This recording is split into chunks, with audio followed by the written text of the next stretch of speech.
Je voudrais remercier Claudine Bichet pour cette présentation claire et transparente, ainsi que tous les élus de la majorité pour les efforts que nous faisons de réflexion et de priorisation importants sur chacune de nos dépenses. Il est de notre responsabilité de gérer au mieux l'argent public qui nous est confié, avec sobriété, ce n'est pas un gros mot, et l'exercice présenté aujourd'hui a été conduit avec agilité.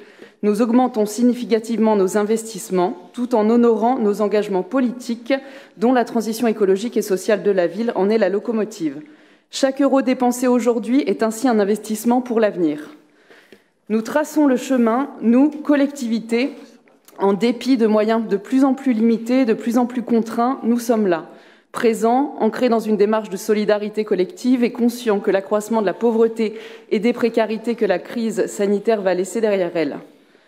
Malgré la perte incontestable de la dynamique de la taxe d'habitation, c'est dans une relation de proximité avec les usagers, les crèches, les écoles, les lieux dans les quartiers, que nous incarnons parfaitement notre rôle et comblons ainsi des vides laissés par l'État. Le ROB présenté aujourd'hui traduit parfaitement en voyant l'augmentation de ce qui est essentiel dans la vie quotidienne, des recrutements et des moyens dans les domaines de l'éducation, de la petite enfance, le social et la sécurité au service de la population en sont la preuve tangible. Nous continuons, au travers d'un dialogue avec l'État, à travailler pour obtenir des cofinancements sur nos investissements et nous réclamons en toute légitimité des moyens pour la relance.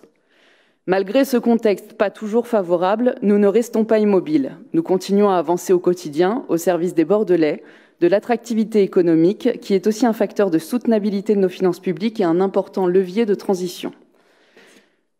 Pour conclure, nous souhaitons signaler qu'un plan d'investissement n'est rien si après les annonces, les projets ne voient pas le jour.